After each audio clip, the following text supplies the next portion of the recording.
Hey guys, how are you all? Hope all doing well. I'm Tanusha Dakwal and welcome back to my channel Women's Natural Health Care.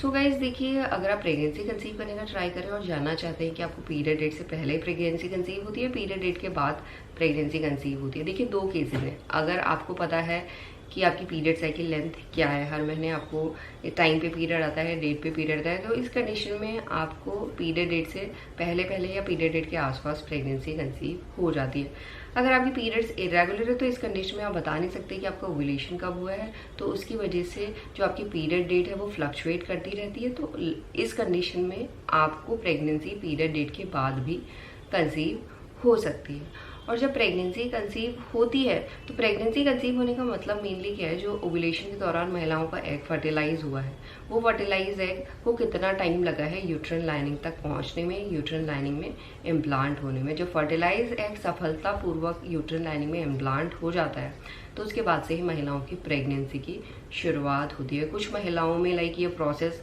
Complete होने में period date से एक हफ्ता पहले ही ये process complete हो जाती है, कुछ महिलाओं में थोड़ा टाइम लगता है। तो अगर आपका ओव्यूलेशन भी सफल हो गया है, एग भी फर्टिलाइज हो गया है, तो उसके बाद आपका इम्प्लांटेशन फेल हो सकता है। अगर आप चाहते हैं कि आपका इम्प्लांटेशन सक्सेसफुल हो, आपको सक्सेसफुली प्रेगनेंसी कंसीव हो, तो उसके लिए जो सबसे पहला काम आपको करना है, तुलसी एक हर्बल टी मानी जाती है, जो बहुत सी महिलाएं लेती हैं। तुलसी का पानी लेती हैं। तुलसी में बहुत से विटामिन मिनरल्स होते हैं, बहुत सी बीमारियों को भी क्योर करती है तुलसी। और इंडिया में तो बहुत ज़्यादा इस हर्ब का यूज़ होता है। और जिन महिलाओं को प्रेगनेंसी कंसीव नहीं हो रही है, वो महिलाएं जो नॉर्मल टी होती है उसके प्लेस पे तुलसी की चाय लेना प्रेफर करती है, तुलसी की चाय लेना शुरू कर देती है। बट गाइज, तुलसी की जो चाय है आपको सिर्फ ओव्यूलेशन तक ही लेनी है, ओव्यूलेशन के बाद नहीं लेनी है।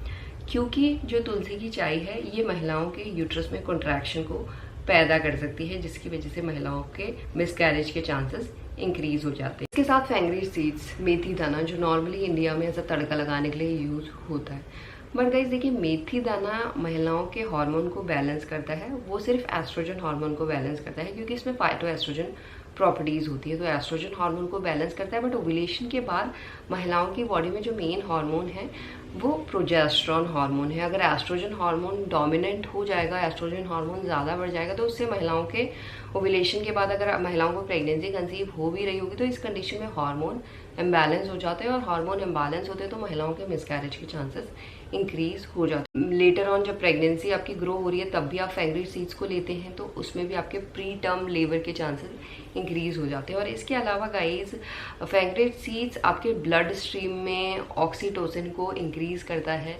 जो महिलाओं के यूट्रस में कॉन्ट्रैक्शन को पैदा करती है, जिससे भी इम्प्लांटेशन फेल होने के चांसेस बहुत ज़्यादा हो जाते हैं। इसलिए आपको फेंगरेट सीड्स भी नहीं लेना है ज़्यादा क्वांटिटी में, ये चीज़ आपको याद रखनी है। और इसके साथ मूली, सैलड में ज़्यादातर लोग हम मूली खाना प्रेफर करते हैं। बट देखिए गाइस, मूली आप हफ्ते में एक बार खाएंगे चलेगा, और वो भी आपको पका के खानी है, कच्ची मूली नहीं खानी है, क्योंकि कच्ची मूली में बैक्टीरिया होते हैं और इसके साथ साथ ये गैस रिलेटेड प्रॉब्लम्स को भी इंक्रीज करती है, जिससे कॉम्प्लिकेशन के चांसेस इंक्रीज हो जाते हैं। और इसके साथ जिंजर, आमतौर पे हम लोग चाय पे, खाने में जिंजर को यूज़ करते हैं। देखिए, जिंजर खाने में डल रहा है, थोड़ी क्वांटिटी में आपको कुछ नहीं होगा, बट अगर आप जिंजर की चाय ले रहे हैं तो उस कंडीशन में आपकी बॉडी में हीट ज़्यादा हो सकती है, क्योंकि जिंजर जो ये हॉट नेचर फूड है, इसकी तासीर ज़्यादा गर्म होती है। अगर गरम गरम चाय आप ओव्यूलेशन के बाद ले रहे हैं तो ये आपके इम्प्लांटेशन को फेल कर सकते हैं। इसके साथ गाइस, हींग, देखिए हींग थोड़ा बहुत अगर आप खाने में डाल रहे हैं वो ठीक है, बट रेगुलर बेसिस पे आपको हींग को नहीं लेना है, क्योंकि हींग लेने से जो नोजिया की फीलिंग है वो ज़्यादा होने लगती है, वॉमिटिंग की फीलिंग ज़्यादा होने लगती है, थ्रोट में इन्फेक्शन की शिकायत होने लगती है, बर्पिंग की शिकायत होने लगती है, गैस की दिक्कत होने लगती है, जिसकी वजह से कॉम्प्लिकेशन के चांसेस इंक्रीज हो सकते हैं। तो हींग को भी आपको ओवरडोज नहीं लेना है और रेगुलर नहीं लेना है। इसके साथ सॉल्टी फूड्स, क्योंकि प्रेग्नेंट होने में ऐसा सॉल्टी क्रेविंग महिलाओं को होती है, स्पाइसी फूड खाने की क्रेविंग ज़्यादा होने लगती है, तो इसको आपको कंट्रोल करना है। कंट्रोल इसलिए करना है क्योंकि अगर ज़्यादा सॉल्ट लेंगे तो आपकी बॉडी में वाटर रिटेंशन हो जाएगा, और इसके साथ साथ ये कैल्शियम को भी आपकी बॉडी में एब्जॉर्ब नहीं होने देता है, जिसकी वजह से कैल्शियम की डिफिशियंसी भी हो सकती है, और वाटर रिटेंशन की वजह से प्रेगनेंसी में कॉम्प्लिकेशन के चांसेस भी इंक्रीज हो सकते हैं। और इसके अलावा अजीनोमोटो भी नहीं लेना है, क्योंकि अजीनोमोटो देखिए, अजीनोमोटो मेनली चाइनीज फूड में डलता ही डलता है फॉर अ टेस्ट, और अजीनोमोटो ड्यूरिंग प्रेगनेंसी बच्चे की ग्रोथ एंड डेवलपमेंट के लिए बिल्कुल भी सही नहीं होता है। इसके साथ एग प्लांट, जिसे हम हिंदी में बैगन भी बोलते हैं, और बैगन तो लाइक सब्जियों का राजा है, बट गाइस बैगन जो है ये मेनली महिलाओं की प्री मेंस्ट्रुअल जो प्रॉब्लम्स है, पीरियड रिलेटेड प्रॉब्लम्स है, उससे ट्रीट करने में यूज़ किया जाता है। तो ओव्यूलेशन के बाद अगर आप ज़्यादा क्वांटिटी में या रेगुलर बेसिस में एग प्लांट को ले रहे हैं तो ये भी कॉम्प्लिकेशन या मिसकैरेज का कारण बन सकता है। और इसके साथ ग्रेप्स, अंगूर, ना ही आपको पर्पल वाले अंगूर लेने हैं, ना ही आपको ग्रीन वाले अंगूर लेने हैं। अगर एक अंगूर लेंगे कुछ नहीं होगा, अगर आप ज़्यादा अंगूर ले रहे हैं तो उस कंडीशन में आपके बॉडी का टेम्परेचर रेज होगा। अगर बॉडी का टेम्परेचर ज़्यादा होगा, बॉडी में ज़्यादा गर्मी होगी, तो वो आपके इम्प्लांटेशन को फेल कर सकता है। और इसके साथ गाइज आप अवॉइड कीजिए, जैसे ठंडे आती है तो बहुत गर्म गर्म पानी से कई महिलाओं को नहाने का मन करता है, तो आपको हॉट बाथ नहीं लेनी, नॉर्मल वाटर से लीजिए।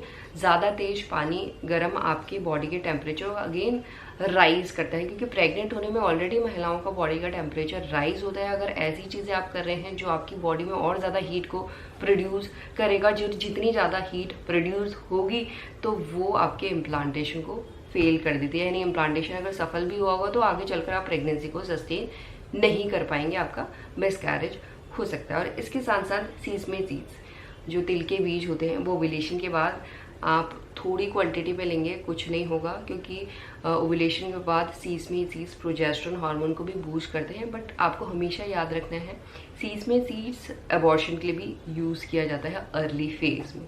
तो ज़्यादा क्वांटिटी में अगर लेते हैं तो ये आपके प्रेगनेंसी को अबॉर्ट कर सकता है।